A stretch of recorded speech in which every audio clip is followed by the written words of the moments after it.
როგორ გითხართ, ორი-სამი რამდენიმე დღე გაგრძელდა ომი და ისეთი რეზონანსული ვერ იყო მსოფლიოსთვის, რომ რუსეთის წინააღმდეგ აეგორებინათ და რუსი ხალხის წინააღმდეგ აეგორებინათ ის კამპანია, რასაც დღეს ხედავთ. კახა კალაძე ომის სიმძიმეს წონის. ოცნების გენერალურმა მდივანმა ეროვნული ტრაგედიის მასშტაბი დღეების დათვლით და დასავლეთის რეაქციით განსაზღვრა და დაასკვნა, რომ აგვისტოს ომს რეზონანსი აკლდა.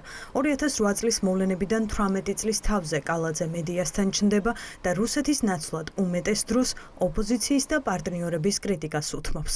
Realment ის რაც დაკავშირებულია 2008 წლის ომთან განპირობებულია იმ მოღალატეობრივი პოლიტიკით, რომელსაც მაშინდელი ხელისუფლება ახორციელებდა. Რა თქმა უნდა, ყველა ქმედება, რაც განპირობებული იყო იმ სისხლიანი რეჟიმის მხრიდან, 9 წლიანი მმართველობა, ეს იყო ყველაფერი გარედან თავსმოხვეული. ომის ხანგრძლივობის არცოდნასთან ერთად კალაძე ვერ იხსენებს 18 წლის წინანდელი მოვლენების ქრონოლოგიას.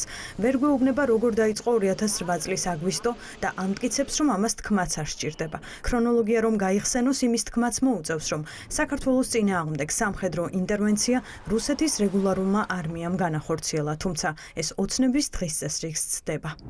7 აგვისტოს რომ გაიხსენოთ, რა ხდებოდა? ვიცით რა, ჩემი გახსენება, მე ვფიქრობ, შეიძლება არ იყოს რელევანტური. მე გთხოვთ, რომ ამოიღოთ თქვენ ვიდეო კადრები.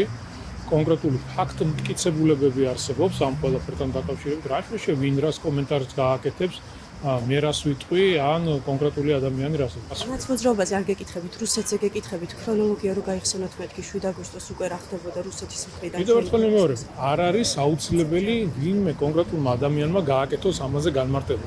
კალაძე დღეს ომში დაღუპული გმირების საფლავთან არ ასულა. მუხათგვერდში არც მისი რომელიმე თანაგუნდელი გამოჩენილა.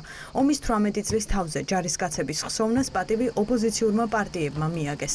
თქვეს, რომ ქვეყანა დღესაც რუსული აგრესიის სამიზნეა და ის საქართველოს დღეს ჰიბრიდული მეთოდებით ებრძვის. რუსეთია ის, ვის გამოც შეწყდა 20 წლის, 25 წლის, 30 წლის ასაკში საუკეთესო ქართველების სიცოცხლე, სამშობლოსთვის თავდადებულის. ეს არის მეხსიერების დღე, ეს არის ხსოვნის დღე, ამ დიდი ტრაგედიის პარალელურად ეს არის უდიდესი ეროვნული ერთობის დღე. ეს ომი არც მაშინ დაწყებულა რეალურად და არც მას შემდეგ დასრულებულა. ის გრძელდება მცოცავი ოკუპაციით, ის გრძელდება ჰიბრიდული ომით. ცხინვალის რეგიონის კონფლიქტის ზონაში ეგრეთ წოდებული ცეცხლის შეწყვეტის რეჟიმის დარღვევა 2008 წლის ივლისის ბოლოდან დაიწყო. ინტენსიური ბრძოლები კი 7 აგვისტოს გაიმართა. 5 დღიანმა ომმა საქართველოს 400-ზე მეტი მოქალაქის, სამხედრო და სამოქალაქო პირის სიცოცხლე იმსხვერპლა და 30,000-მდე მოქალაქე დევნილად აქცია. ოპოზიციაში ამბობენ, რომ მაშინ ქვეყანამ სახელმწიფოებრიობის შენარჩუნება შეძლო და ეს დაღუპული ჯარისკაცების დამსახურებაა. იმ დროისთვის სოფლიოში ერთ-ერთი ყველაზე ძლიერი არმიის ბარბაროსული შემოჭრის მიუხედავად, ჩვენი ბიჭების თავგანწირვის წყალობით, ქართული ხალხის გაუტეხელობის წყალობით, საქართველოს თავარსარდლის და იმდროინდელი ხელმძღვანელობის გაუტეხელობის წყალობით და ჩვენი პარტნიორების წყალობით ქართული სახელმწიფო გადარჩა. აი ერთ-ერთ საფლავზე არის წარწერა, რომ ჩვენ არ მოგვდებით არასდროს, ჩვენ ყოველთვის ცოცხლები ვიქნებით, ეს გმირები ყოველთვის ცოცხლები იქნებიან ჩვენს ისტორიაში. სხვა ომით გრძელდება დღეს, ეს არის ჰიბრიდული ომი, რომელსაც რუსეთი კვლავ აწარმოებს, რომლითაც მიუღებელია საქართველოს დამოუკიდებელ ქვეყნად, ასე ვთქვათ, ყოფნა და განვითარება. მისი ამოცანა ცხადი არ ყოფილა აფხაზეთის და ცხინვალის დაპყრობა, მისი ამოცანა საქართველოს დამორჩილება იყო და აქ განსვენებული გმირები ზუსტად იმას გვახსენებენ, რომ წინააღმდეგობას აზრი აქვს.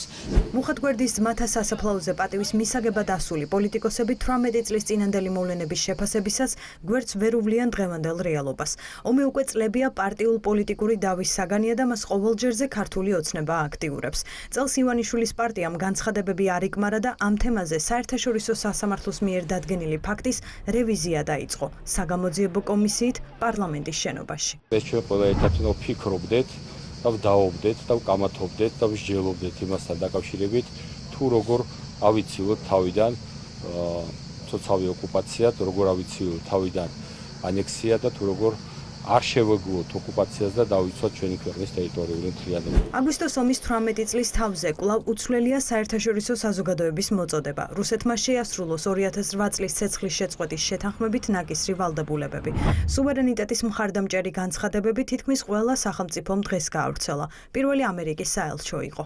დღეს საქართველოს წინააღმდეგ განხორციელებული რუსეთის სამხედრო აგრესიიდან 18 წელი გავიდა. შეერთებული შტატები კვლავაც ღრმად შეშფოთებულია რუსეთის მიერ საქართველოს ტერიტორიის განგრძობადი ოკუპაციით და გმობს რუსეთის მიმდინარე ოკუპაციის პირობებში მომხდარ მკვლელობებს, გატაცებებსა და სხვა სახის ძალადობას. სოლიდარობას ვუცხადებთ ქართულ ხალხს და კიდევ ერთხელ ვადასტურებთ ერთგულებას საქართველოს სუვერენიტეტის, დამოუკიდებლობისა და ტერიტორიული მთლიანობის მიმართ. პარტნიორებს არც სამხრეთ ოსეთში ბოლო დროს განვითარებული მოვლენები და რუსეთის ანექსიური მცდელობები გამორჩენიათ. გერმანია, საფრანგეთი, იტალია და დიდი ბრიტანეთი საერთო განცხადებაში წერენ, რომ ეს არ დარჩება მათი რეაქციის გარეშე. შეშფოთებულნი ვართ სამხრეთ ოსეთში ბოლოდროინდელი მოვლენებით. 2026 წლის 9 მაისს მოსკოვსა და სამხრეთ ოსეთის დე-ფაქტო ხელისუფლებას შორის ხელმოწერილი ალიანსისა და თანამშრომლობის გაღრმავების შესახებ შეთანხმება კიდევ უფრო არღვევს საქართველოს სუვერენიტეტსა და ტერიტორიულ მთლიანობას და წარმოადგენს საერთაშორისო სამართლის აშკარა დარღვევას. ეს დოკუმენტი ისევე როგორც რეგიონის სათავეში რუსეთის მოქალაქის დანიშვნა აძლიერებს შეშფოთებას რეგიონის შესაძლო სრულმასშტაბიანი ანექსიის თაობაზე, რაც უპასუხოდ არ დარჩება. უკრაინისთვის კი ცხადია, რომ რუსეთს საქართველოში წარმოებულმა ომმა გზა გაუხსნა უკრაინის წინააღმდეგ სამხედრო ინტერვენციისთვის.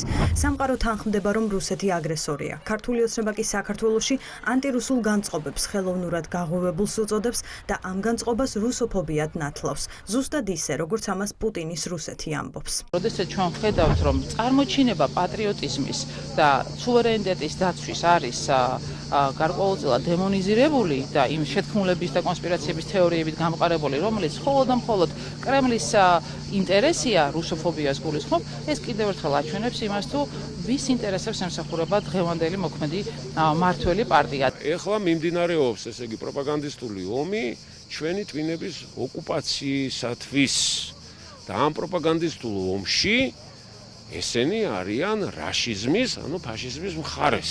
უпроშორი მიზანი და დაკვეთა, რა თქმა უნდა, არის ის, რომ საერთოდ გაუქმდეს ოკუპირებული ტერიტორიების შესახებ კადრი.